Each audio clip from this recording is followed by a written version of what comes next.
Bharatiya Janata party जिंदाबाद। Bharatiya Janata party जिंदाबाद। आज इस अवसर पर हमारे भारतीय जनता पार्टी के वैसे नेतृत्वकर्ता जिन्होंने देश को ही नहीं पूरे विश्व को नेतृत्व दिया, और मैं कह सकता हूं एक प्रधान सेवक के रूप में जिस प्रकार से उन्होंने सेवा की है वो हमारे कालखंड के सभी कार्यकर्ताओं के लिए प्रेरणादायी हैं। ऐसे अपने यशस्वी प्रधानमंत्री, विश्व के लोकप्रिय नेता श्री नरेंद्र मोदी जी का मैं सबसे प्रथम अभिवादन करता हूं कि 140 करोड़ जनता आपके इस सेवा भाव से हमेशा आपका अभिनंदन करना चाहती है। हमारे बीच में भारतीय जनता पार्टी के पूर्व के राष्ट्रीय अध्यक्ष, वर्तमान में भारत सरकार के रक्षा मंत्री आदरणीय श्री राजनाथ सिंह जी, भारतीय जनता पार्टी के पूर्व के अध्यक्ष और हमारे गृह मंत्री आदरणीय श्री अमित शाह जी, और मैं जिस शख्सियत को सबसे पहले आज के इस अवसर पर जरूर प्रणाम करना चाहता हूं और नमन करता हूं, अभिनंदन करता हूं, अपने निवर्तमान अध्यक्ष और भारत सरकार के केंद्रीय स्वास्थ्य मंत्री आदरणीय जेपी नड्डा जी को, हमारे पूर्व राष्ट्रीय अध्यक्ष और देश में सड़क परिवहन और राज्य मार्ग मंत्री के रूप में अपना अलग छवि बनाने वाले आदरणीय नितिन गडकरी जी, भारतीय जनता पार्टी के सभी संसदीय बोर्ड के सदस्यगण, राष्ट्रीय संगठन महामंत्री BL संतोष जी, और जिन्होंने इस पूरी चुनाव प्रक्रिया को और हम कह सकते इस संगठन पर्व को नेतृत्व दिया, वैसे अपने के लक्ष्मण जी, सभी राज्यों के माननीय मुख्यमंत्रीगण, हमारे सभी केंद्रीय मंत्रीगण, माननीय उप मुख्यमंत्रीगण, भारतीय जनता पार्टी के सभी राष्ट्रीय पदाधिकारीगण, सभी प्रदेशों से आए हुए हमारे माननीय प्रदेश अध्यक्षगण, माननीय संगठन महामंत्रीगण और हमारे सभी इस राष्ट्रीय परिषद के जो हमारे नुमाइंदे प्रतिनिधि यहाँ उपस्थित हुए हैं, मैं उन सभी का अभिनंदन करता हूँ और साथ ही साथ देश भर के सभी कार्यकर्ताओं को और यहाँ पर उपस्थित सभी कार्यकर्ता भाइयों को भी बहुत बहुत अभिनंदन और धन्यवाद करता हूँ। आज मैं सर्वप्रथम हृदय की गहराइयों से आप सबका आभार व्यक्त करता हूं जो हमारे मंच पर शीर्ष पर बैठे हैं, हमारा शीर्ष नेतृत्व और यहां पर बैठा हुआ पार्टी का वैसा नेतृत्व जिसने हर बूथ तक भाजपा के विस्तार में योगदान दिया है। आपने मुझ जैसे सामान्य कार्यकर्ता को पार्टी का इस सर्वोच्च पद तक पहुंचाने का अवसर दिया है, मैं इसके लिए आप सभी को प्रणाम करता हूं।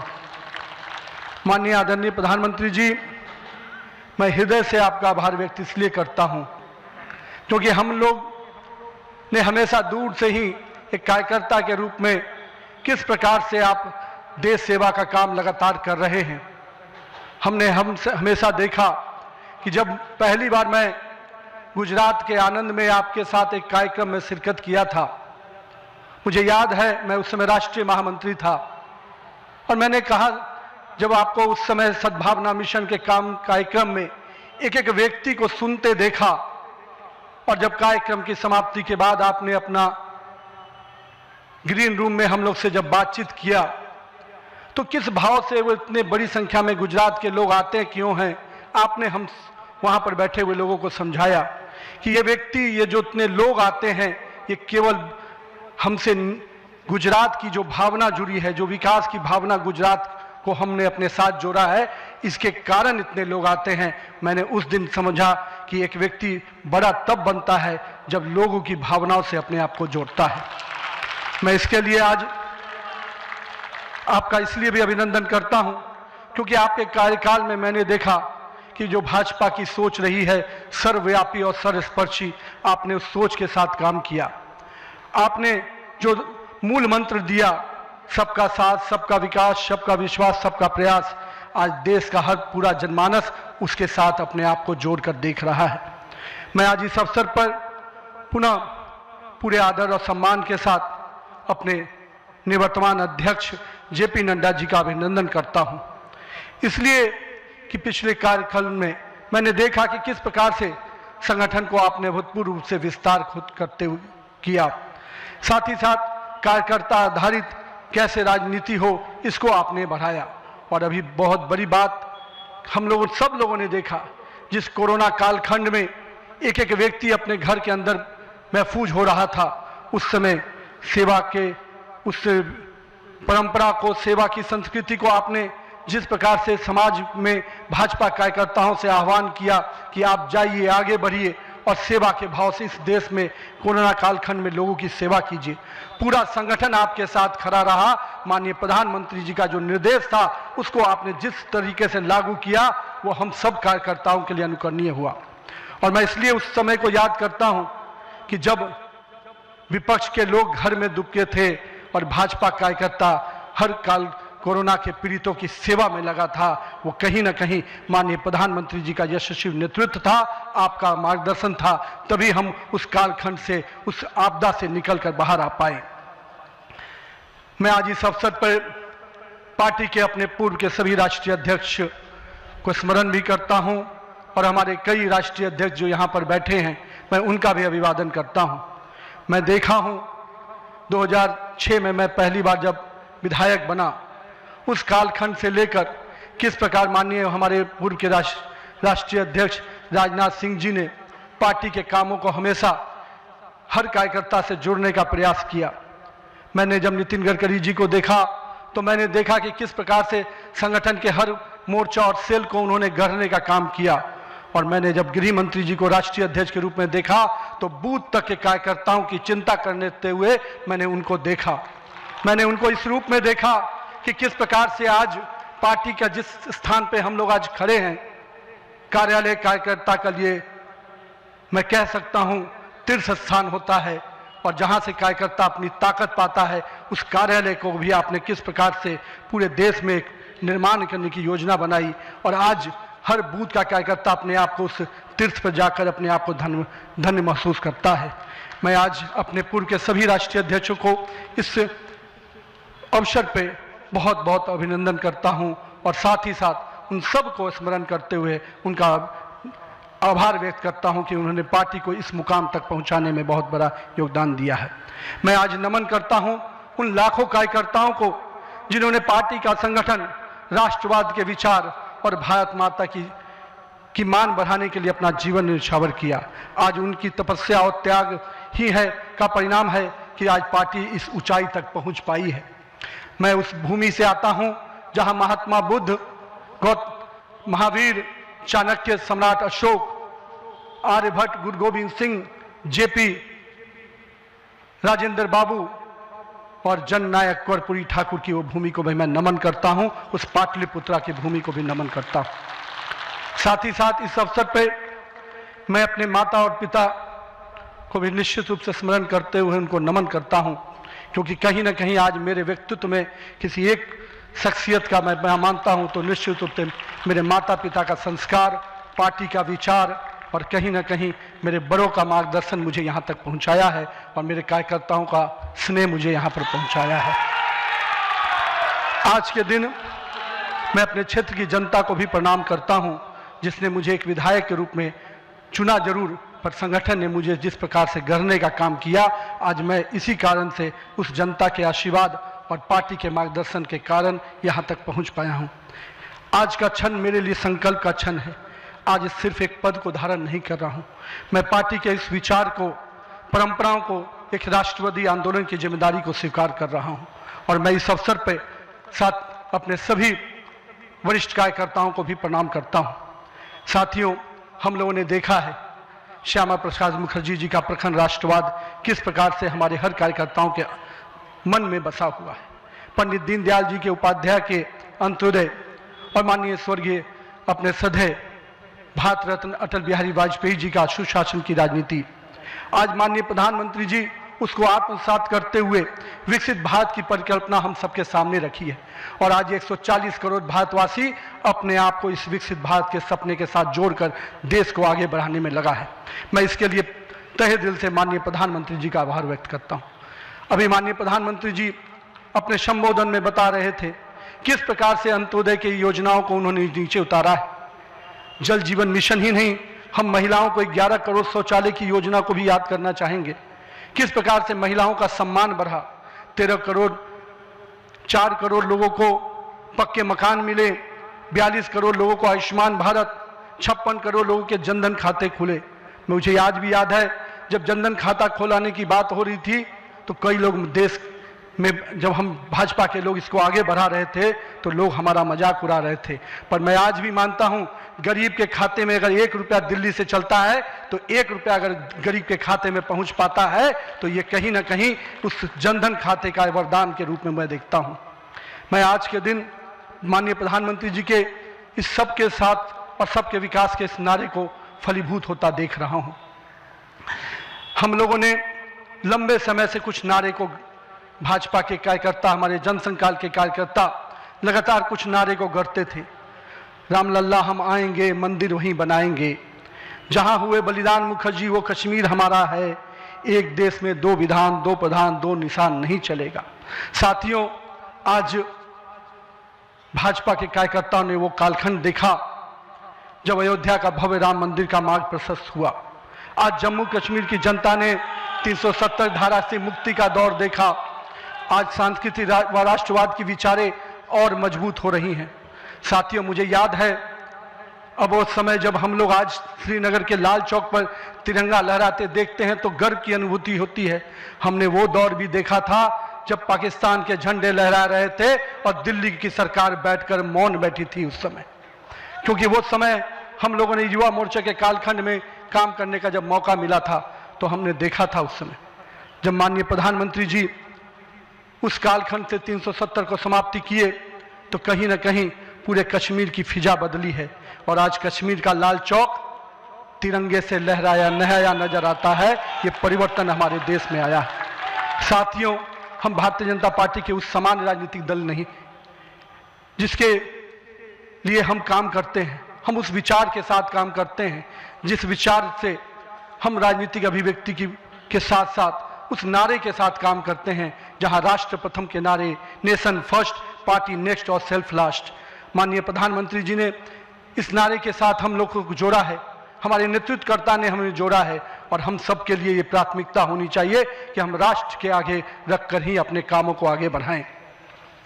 साथियों, हम अपने नेतृत्वकर्ता के संघर्ष और बलिदान से सीखने की आवश्यकता है।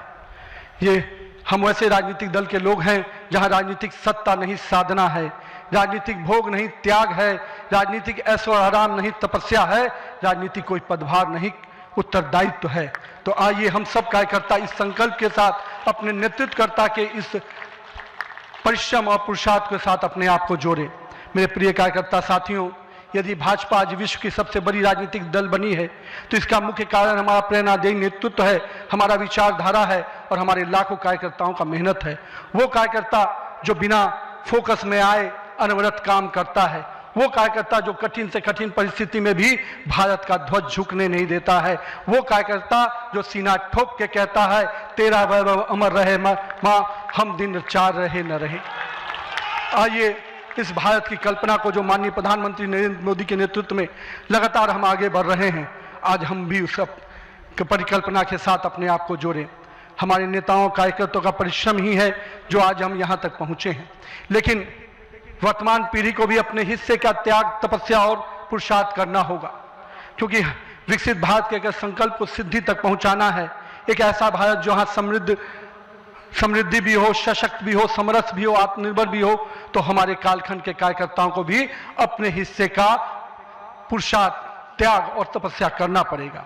साथियों, हमारे प्रधानमंत्री जी ने हमेशा अलग अलग समूहों की बात की। अमृतकाल के लिए 4 समूहों की जो बात की उसमें युवा, महिला, किसान और गरीब है। हमें अब इन नई पहचानों के साथ आगे बढ़ना है, तभी हम आधुनिक, प्रगतिशील और विकसित भारत की कल्पना को साकार कर पाएंगे।